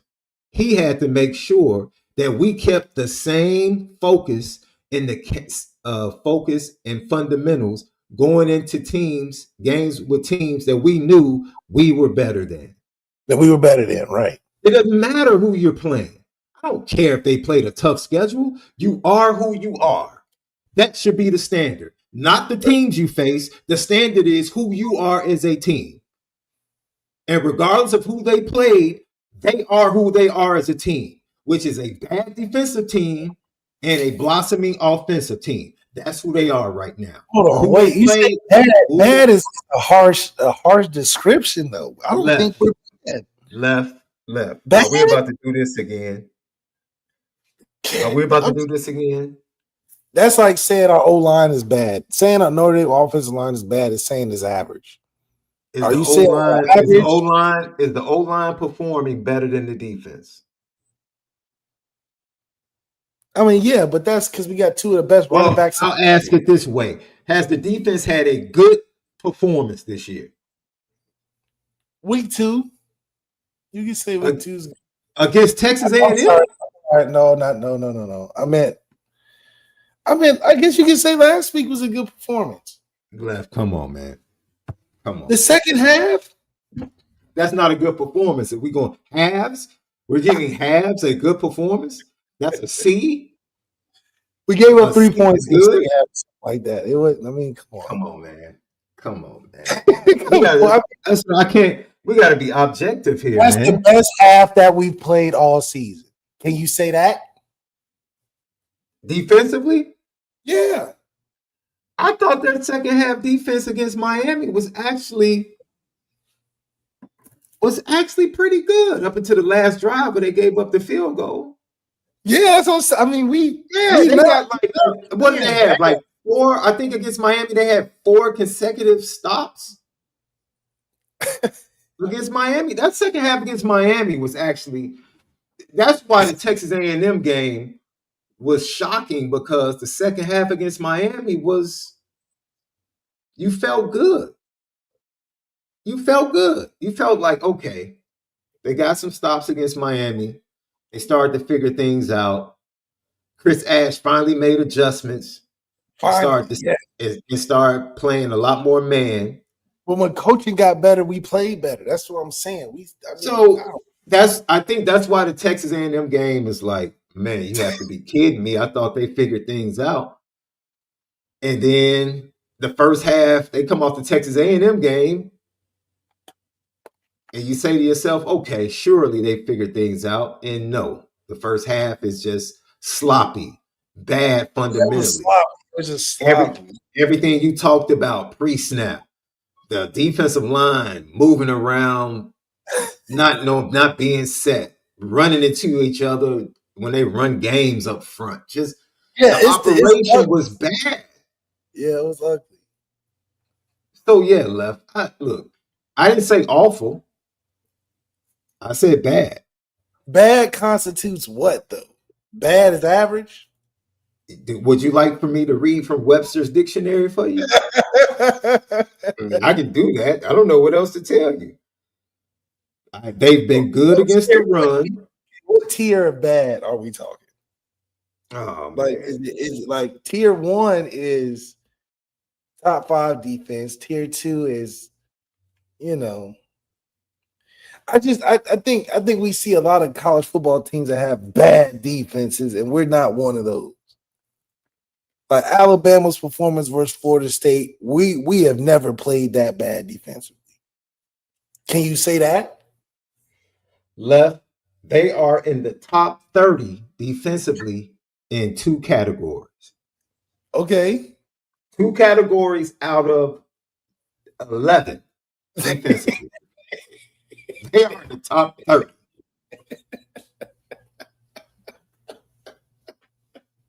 I thought I was going to say 5 categories. You said 11? No. That's opponents, that's yards per rush, and yards per game. That's big, though. Okay. I do. I said that's what you hang, especially going against Arkansas. You hang your hat on the fact that they stopped the run. They have stopped the run. And if they can stop the run against Arkansas, particularly the run game with the quarterback, they will be in good shape. Yes, they will be in good shape. We absolutely agree with that. But no, I'm not changing the way I've described the defense for you. I'm not. To this point, they've been bad. They've been bad. That's bad. Or you know what? I'll say this for you because I don't want to hurt your little shamrock heart.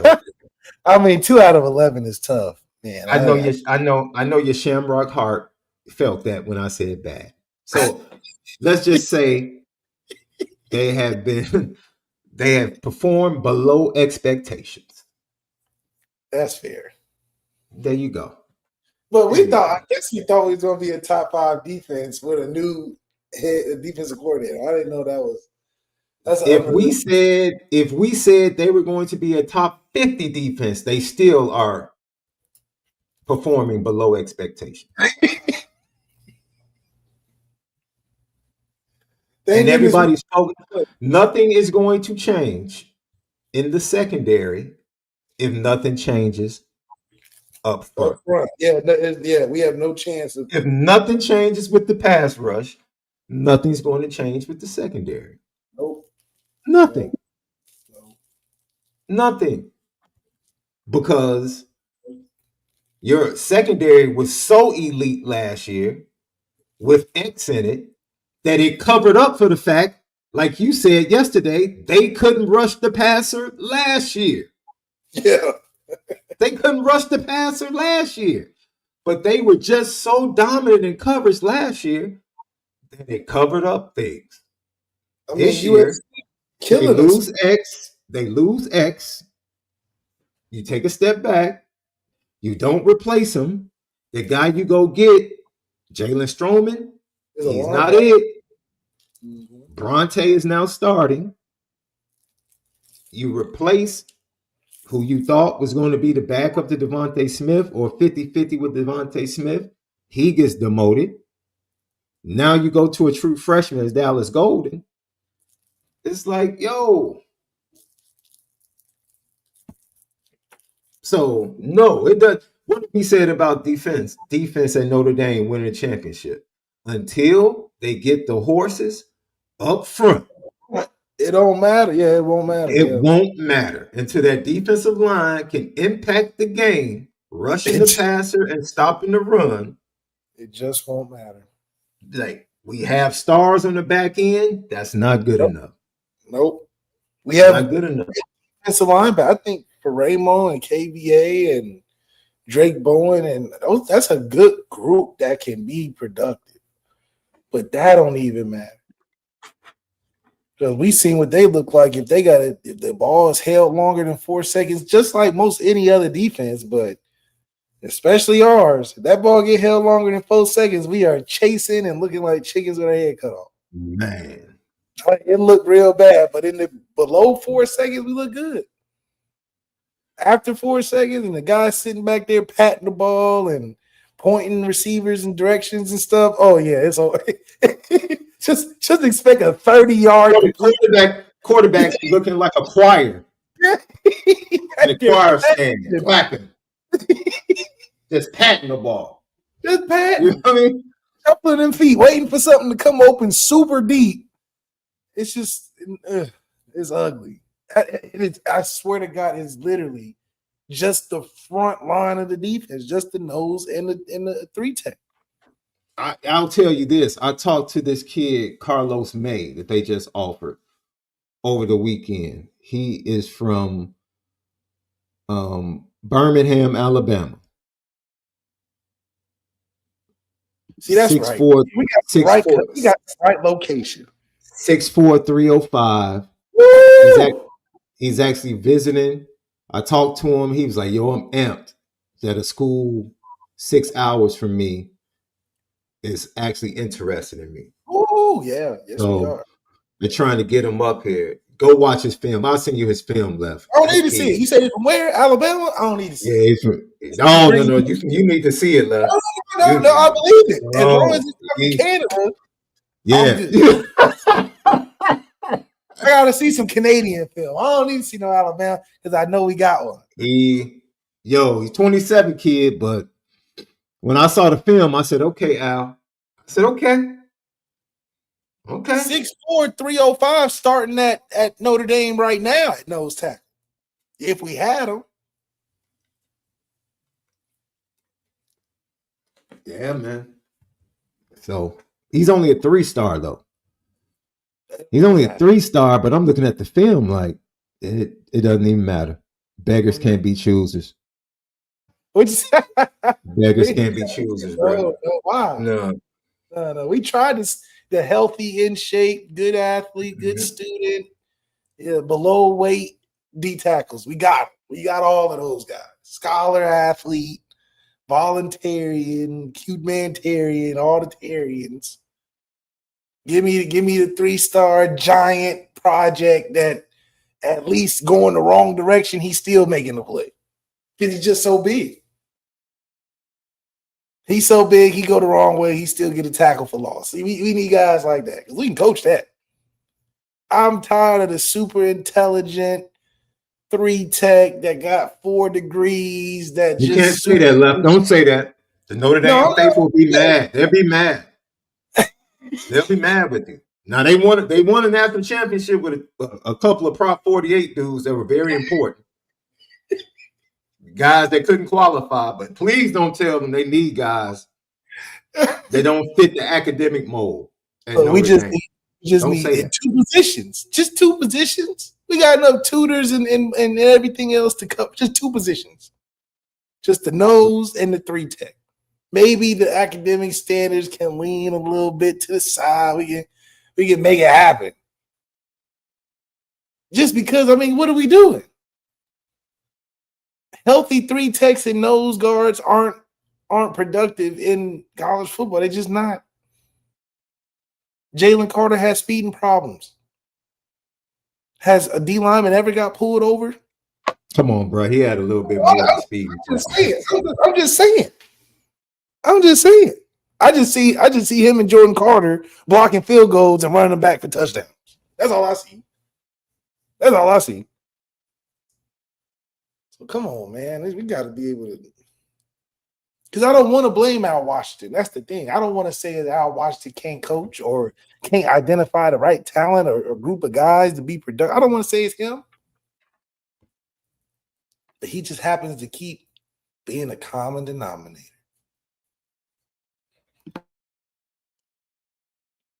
I'll give you a quote because he gave me a story. Great interview. I asked him what's the best part of his game. Would you like to hear what he said, Left? Yep. He said, I'll definitely say my motor and my hunger to get to the ball, whether it's the run game or getting to the quarterback. And I've improved so much, whether taking on double or triple teams or one-on-ones. Triple teams? Oh, okay. You speaking my language now. That's what he said. Like triple team? Oh, don't matter. Double, triple, one-on-ones. Like, hey, I'm winning. Well, right now we need a guy that can win one-on-one because we got. I'm seeing a lot of losses. And Jerry Tillery was, first of all, 6'7", 260 something. Like Jerry Tillery is different. Come on now, Jerry Tillery was 6'7", 230. He was like number 1 player in his high school area. Like Jerry was the man. Sean Stewart with the GTB. Rubio had a good game on Saturday. Would like to see him more. Yeah, we gave him a lot of love. Yeah, in the run game. Mm-hmm. In the run game. No, he had 2 or 3 pass rushes on Saturday as well. They were really good. I love what he does in the run. It's just we need more of him. Like there's only one guy doing it. If he had that interior pass rush guy next to him as a run stuffer, you'd be cooking with grease. We're talking about interior defensive line. Check out Matt Rule being asked about getting better talent on the D line because they got scraped by the Michigan run game on Saturday. Oh yeah. The media was asking him about getting better players on the D line on the interior. Listen to Matt Rule. You'll love this stuff. I think there's a lot of things to that, right? Like there's money. Some people paid more money than I had. So that's the reality of it. I love our backs, though. I just, I say that like I don't mean there's like you can probably hear a little tone in me because like there's about 3 people who can say that question to me because they've given me money and then I able to go get players. So I'm saying like oh coach, I'm worried about when people say to me like I'm worried about the D line. You know how much a D lineman costs nowadays to go get him in the portal? Like all right, they're $18.90 right there. Write a check and then you can talk to me about what you think we should do. And I say that respectfully towards our players Like, we're going to have to spend a lot of money to keep this roster together. We have a good roster. We have a good team. I think Mekhi Nelson's a starting running back in college football. I think Isaiah Mozee is going to be dynamic. He's just young. We're trying to figure him out. And I think Quentin Ives is a big physical back. But, like, the whole, for me, I want our players to hear, I'm not going to start talking about I wish I'd have done this differently because that belittles our own guys. But there is a component to this of, this is the first year, this is the first roster. This is the first year that we're at where everyone else is at, and so I think you can see how we recruit when people want to come to Nebraska. Recruits want to come to Nebraska, but we just have to have what everyone else has, and we finally do that. Troy's worked his tail off. The Pete family's worked their tail off, and now RevShare now we have maybe not what 10 other teams have, but we have about what everyone else has, and so Yeah, I don't want to start playing I respectfully out there, I don't want to start playing the roster game because it takes a lot of money. There's $40 million rosters in college football right now. 40. So I'm just saying. First of all, who? Oh, Oregon, Ohio State. Yeah. It's $40 million roster. 40? Yes, Oregon's 40. Mike Gundy, who got fired today, talked about Oregon being a $40 million roster before they faced them. Yes, there are $40 million rosters in college football. 40? 40. How? How? What do you mean? The quarterback's making 5. How are you getting to 40 after that? What quarterbacks are you talking about? Dante probably making 5. After that, you giving all your 22 $1 million. If you gave all your 22 $1 million, that's still 20 million to go. So where is the 40 at? Nobody's making more. Wait. Did Caleb Downs win a championship last year? Yeah. So he deserves a raise, right? He's not making more than 5. Wait a minute. Did Jeremiah Smith win a championship last year? Hey. Okay. That's still. Wait. That's 10 together. That's 10 right there. All I'm telling you is a lot of people that won a championship up in Columbus, they got raises this offseason. That's all I'm telling you. We talk about Oregon. Oregon is at 40. I'm showing you how Ohio State easily could get to 40. Oregon, I don't know how to get to 40. If they told me Jeremiah Smith got 10, I would say he's 10. Okay, yes. Are you about to say he's not worth it? He's getting. I think Ohio State can get to 40. I don't know how Oregon. I won't say the number, but our boy Carnell is doing all right. Because Carnell Carnell thought about transferring for a nice little chunk of change for the bag, and the bag was met. So they matched it. Oh, okay. So your number 2 wide receiver is getting. He's not getting 5 though. He's probably getting 2, 3. Somebody just said Arch got 6.8. If Arch got 6.8, oh come on, man. But who else on Texas team making close to that? Nobody. That's what I'm saying. Are you giving everybody? Brian Wingo's getting the bag. Getting 2, maybe. Left. There are 22 starters on each team. All of them are getting minimum $1 million. Yeah, that's what I'm saying. Wait, no. 20 more million to give out. Let me give you perspective.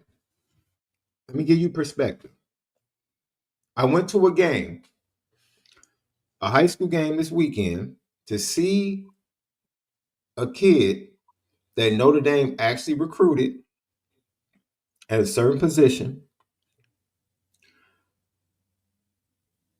They didn't end up taking him. He's committed to Purdue. I talked to his pops.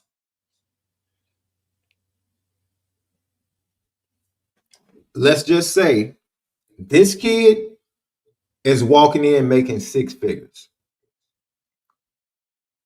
And if he becomes a starter as a true freshman, it gets bumped up another 6 figures.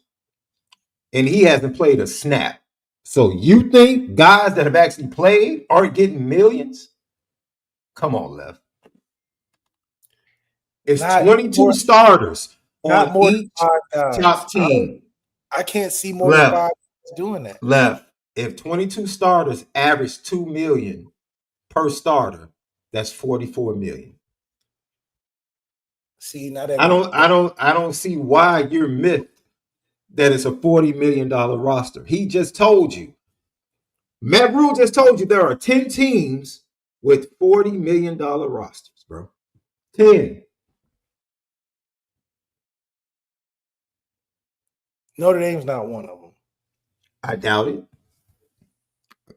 And see that pause? You were just thinking about, man, I played at the wrong time. I understand. No, I'm just saying, come on now.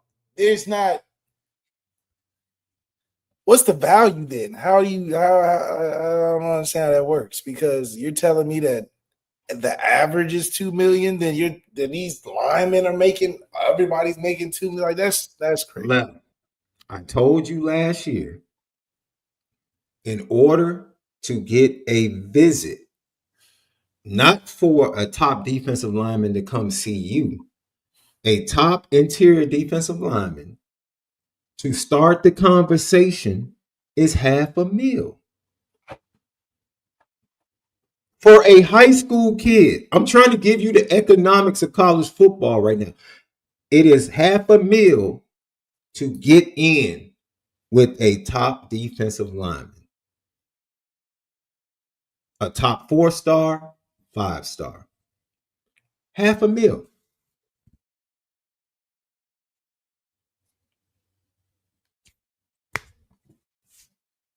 $500,000. So Matt Rule is right. Like, hey man. He mentioned the 4 families and donors and giving him money and helped him build a program. You see Notre Dame is investing in the program. You were just there. You see how beautiful that new athletic building complex is going to be. I've heard about plans that they're going to be doing moving forward with parking and everything.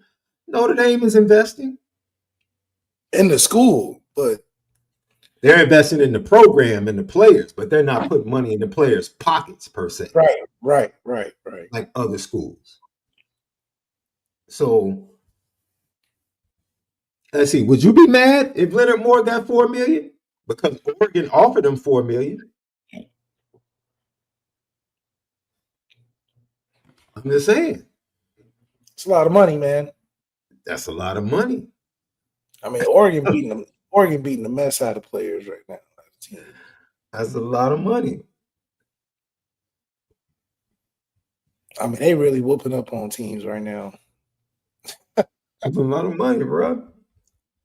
Now, you might not see max, let's say max players.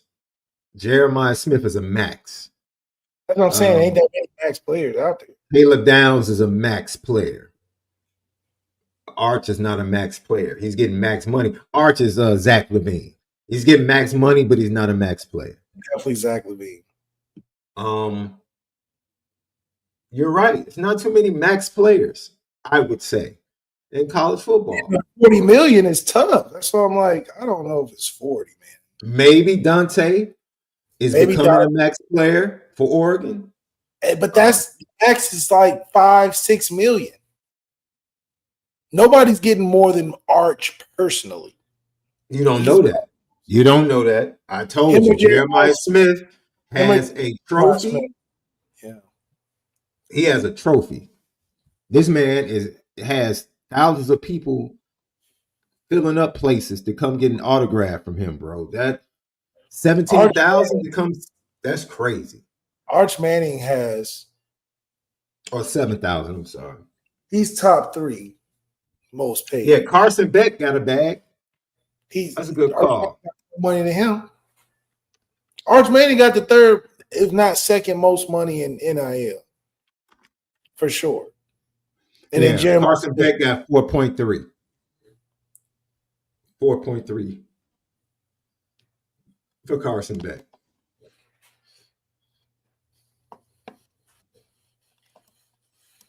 Are these boys even going to school anymore? Well, you said it was totally different in the locker room now, bro. You said I'm not going to class if I'm Jeremiah Love. It's just no way. I won the game of life already, dog. I'm not going. I don't know how. Notre Dame would have what? Would you consider Jadarian a max player? I know Jay Love is a max player. Jadarian ain't getting paid like he would anywhere in college football. Jadarian get $2.5-3 million if he played anywhere else. I don't even think he's getting $1 million playing for Notre Dame. That's if he is, it's through other deals. I don't think Notre Dame is paying him $1 million, which is what I'm saying. I'm like, how is it a $40 million roster out there when Jadarian ain't touching 2.5 off a straight school stipend, you know. Because the highest paid on the team right now is probably what, Leonard Moore or Jay Love. And then hell, CJ probably right in the top 5. And he getting probably 1.5 or something like that. Look, I'm counting pockets. But that's serious though. I'm trying to think how you get to 40 million. I know Ohio State in the 40 for sure. That's why when Matt. See, I think I'm gonna be honest with you. Thanks for everybody that joined us today. It was fabulous show, fabulous chat. I think Mike Gundy was begging Oklahoma State to fire him when he said what he said and threw Oklahoma State under the bus. When he talked about when they were getting ready to play Oregon, he was like, "Man, dude, like." They got a $40 million roster. My roster is a $4 million roster. Like, dude, why are you sharing that information? Why are you letting everybody know that Oklahoma State isn't paying? Damn, that's you want to get fired. Yeah, he wanted to get fired. You're exposing the program. You want to get fired. Like, get me up out of here. I can't do it. Matt Rule, I don't think he wants to get fired. I think Matt Rule is being honest. Like, yes, I know Michigan just lit us up on the ground. I know you would love for us to have some top defensive linemen on the interior, but guess what? It costs some money. It costs some money. Yeah. They cost. Mike Gundy is funny. He really said that? Yeah, he said that. Yeah, he said that. He was like, man, get me out of here. Take me out of my misery. I'll walk away for a couple of years and then find me a new place to go rebuild. Absolutely. Matt Rule is like, hey, man, look, we're just happy to have numbers. We're happy to have numbers right now because it could be worse. And he said he just happy he can compete. He said we in the. He said this our first year being where everybody else is. That's saying a lot. Now, see, when he said everybody else, he wasn't talking about Oregon, Ohio State, Michigan, Penn State. He wasn't talking about them. He was not that everybody else. He was talking about Illinois, Michigan State, Michigan State. Yes, that's what he was speaking of. He was not talking about the big boys. I can guarantee that. That's an elite room right now. Man, Lucky Lefty Podcast, great show. Bleav Network, Apple Podcast, Spotify. Tap in. We appreciate you guys. You've been doing numbers for us over there. Go tap in and download the episodes each and every day. X, TikTok, and Instagram. Lucky Lefty Pod, presented by FanDuel. Subscribe on YouTube. Hit that thumbs up. Leave your comments, questions. We respond to all. Don't forget, they will be recording Players Only tonight. Jerron Jones, MALIK ZAIRE, Rakai Nelson. And that will be posted tomorrow over at patreon.com/Lucky Lefty Network. $5.99 a month. You get 5 great shows every week. Exclusively patreon.com/Lucky Lefty Network. Go sign up and become a member today.